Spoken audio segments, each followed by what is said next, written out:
तो वेलकम है दोस्तों। देखिए आज एक अपडेट आई है झारखंड की वैकेंसियों के लिए। ठीक है, तो चलिए जानते हैं अपडेट क्या है। और विशेष रूप से यह जेएसएससी के कैंडिडेट को इन्फॉर्मेशन फ़ायदा होगा। ठीक है, बोला गया है कि विधानसभा को सरकार द्वारा तय भर्ती प्रक्रिया का पालन करने का निर्देश दिया है। ठीक है, विधानसभा को सरकार द्वारा तय भर्ती प्रक्रिया का पालन करने का निर्देश दिया। क्या है जी? तो विधानसभा की भर्ती प्रक्रिया के प्रस्ताव को राजभवन ने लौटा दिया। ठीक है, अब चलिए देखते हैं क्या बोला गया है। तो हिंदुस्तान में आया था आज की न्यूज़ में, रांची वाला देखिएगा तो आपको पता चल जाएगा, रांची वाला एडिशन। बोला कि राज्यपाल सीपी राधाकृष्णन ने झारखंड विधानसभा के अंतर्गत कर्मचारियों की भर्ती प्रक्रिया में बदलाव एवं परिवर्तन के प्रस्ताव पर असहमति जताई है। वाह रे वाह, जानते हैं, पहले रीजन जान लेना चाहिए क्यों जताई है। ठीक है, इसके साथ ही राजभवन ने इससे जुड़े दोनों प्रस्तावों को गुरुवार को विधानसभा सचिवालय को लौटा दिया। ठीक है, फिर बोला गया है कि राजभवन की ओर से कहा गया है कि विधानसभा में कर्मचारियों की भर्ती प्रक्रिया में बदलाव का प्रस्ताव है, लेकिन इस भर्ती के लिए प्रमोशन एवं सीधी भर्ती यानी कि जो डायरेक्ट रिक्रूटमेंट निकलता है, ठीक है, के लिए सीमित प्रतियोगिता परीक्षा कैसे होगी, जिसमें पीटी और मुख्य परीक्षा, ठीक है, यानी कि आपका एक एग्ज़ाम होगा प्री, फिर होगा मेंस, शामिल है। इसका जिक्र नहीं है। ठीक है, किस प्रकार से पीटी किया जाएगा, मेंस किया जाएगा, इसका जिक्र शामिल नहीं था नोटिफिकेशन में। फिर बोला गया है कि इसका जिक्र नहीं है। राजभवन को भेजे गए प्रस्ताव के अनुसार परीक्षा विधानसभा द्वारा आयोजित की जाएगी। किसके द्वारा की जाएगी? विधानसभा के द्वारा, लेकिन यह कैसे होगा इसका जिक्र नहीं है। ठीक है, और इसी कारण जो है उन्होंने वापस कर दिया सीपी राधाकृष्णन ने। फिर देख लेते हैं, तो बोला गया है कि राजपत्रित कर्मचारियों की भर्ती जेपीएससी से हो, यानी कि जो गजेटेड ऑफिसर हैं जिसको हम लोग बोलते हैं, ठीक है, वह जेपीएससी करेगा। बोला गया है कि राजभवन ने कहा कि विधानसभा के लिए भर्ती परीक्षा या साक्षात्कार यानी कि जो एग्ज़ाम होगा या फिर इंटरव्यू से अपने कर्मचारियों की भर्ती करने का कोई कारण नहीं है। राज्यपाल ने विधानसभा को राज्य सरकार द्वारा तय भर्ती प्रक्रिया का पालन करने का निर्देश दिया है। कहा है कि सभी राजपत्रित कर्मचारियों की भर्ती जेपीएससी के माध्यम से की जानी चाहिए। ठीक है, जितने भी गेजेटेड है जेपीएससी एग्ज़ाम कंडक्ट करवाएगा, ऐसा बोला गया है। ठीक है, फिर देखिए नेक्स्ट चीज़ बोली गई है कि ज़रूरतों के मूल्यांकन के साथ दो पद सृजन, ठीक है, हो पद सृजन। जितना ज़रूरत के मूल्यांकन है, ज़रूरतों का मूल्यांकन के साथ ही पद सृजन किया जाए। यानी कि विधानसभा द्वारा पदों के सृजन के प्रस्ताव पर राजभवन ने कहा कि पदों का सृजन मौजूदा ज़रूरतों के उचित मूल्यांकन के साथ ही किया जाना चाहिए।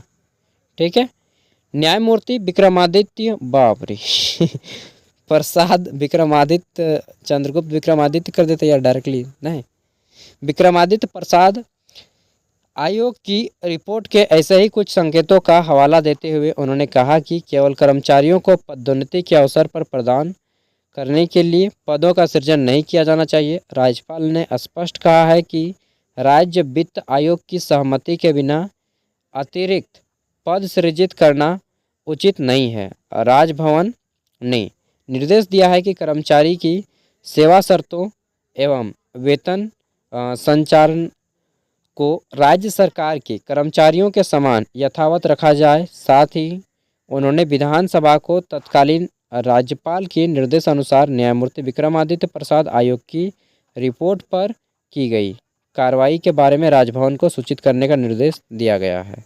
ठीक है, तो कुल मिला के इतना है कि बात आपका बाउंस कर जाएगा, समझ में नहीं आएगा कि इन लोग क्या कर रहा है।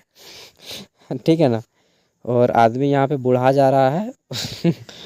कर्मचारियों की सेवा शर्तों एवं वेतन संरचना को राज्य के कर्मचारियों के समान रखें। ठीक है, फिर बोला गया कि न्यायमूर्ति विक्रमादित्य ने प्रसाद आयोग की रिपोर्ट पर हुई कार्रवाई के बारे में सूचित करें। ऐसे ही प्रक्रिया करते करते 8 साल बीत चुका है भाई, और 5 साल बीत जाएगा, उम्र ख़त्म हो जाएगा, बुढ़ा जाइएगा।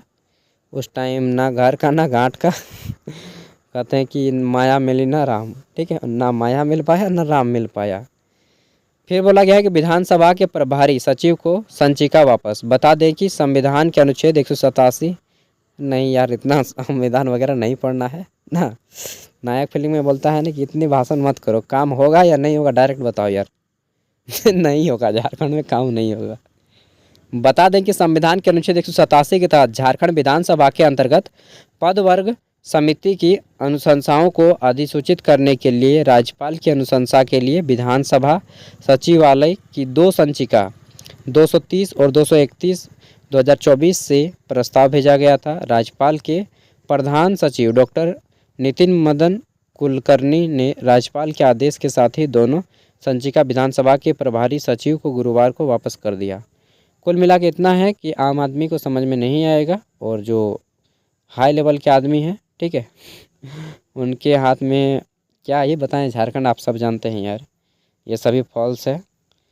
जब देने का रहता है, करने का रहता है ना, तो किस्मत ही ख़राब है। हम लोग गलत टाइम में पैदा हो गए। नहीं, चलिए जो भी हो, बुरा तो हम लोग के साथ हो रहा है ना। तो दोस्तों कुल मिला के बात इतना है कि आप प्राइवेट जॉब की और भी अब रुख करिए अपना, नहीं तो इसी तरह से उम्र बीतर जाएगा, ठीक है। ना शादी होगा, ना विवाह होगा, ना काम मिलेगा, ना काम मिलेगा, ठीक है। तो घर वालों को भी आपके मन में थोड़ा सा खोटा था कि यार खाली पढ़ते जा रहा है, कुछ हो नहीं रहा है। इससे अच्छा कि भाई जॉब मिल रहा है प्राइवेट जॉब कर लीजिए और तैयारी करते रहिए अगर आपका मन है गवर्नमेंट में आने का। तो नहीं तो कोई बिजनेस खोल के बैठ जाए, जैसा कि मेरा बहुत सारा दोस्त कर गया। 28, 29, 30 का हो गया, लास्ट में छोड़ छाड़ दिया। पागल हो गया, कांके तक गया है दोस्त, सच बता रहा हूँ। मेरे दोस्त लोग हमको खुद बोला कि यार मुझे डिप्रेशन जैसा फीलिंग हो रहा है, क्या करें। मुझे खुद फीलिंग हुआ था जब CGL का एग्ज़ाम कैंसिल हुआ। उतना मार्क्स मेहनत करके मैंने भी पढ़ा यार। चलिए जो भी हो दोस्तों, प्राइवेट काम ज्वाइन कर लीजिए। देखिए मेरा मत देखिए, मैं यूट्यूब से भी कमाता हूँ, 2 चैनल है, ठीक है, और उसके अलावा मैं प्राइवेट जॉब भी करता हूँ, और बाकी टाइम जो बचता है उसमें मैं पढ़ाई भी कर लेता हूँ। तो आप लोग भी कर सकते हैं, आप लोग के लिए तो और ईजी होगा। Thank you, bye. मेरा कहना यही है, अगर आप 25+ के हो चुके हैं तो अपना झोला झपटा उठाइए और कोई काम धाम ढूंढिए। Thank you. जय हिंद, जय भारत, जय झारखंड, जोहार। आपका भला हो। सॉरी अगर आपको बातों को बुरा लगता हो, लेकिन सच्चाई है तो और मानना ही पड़ेगा।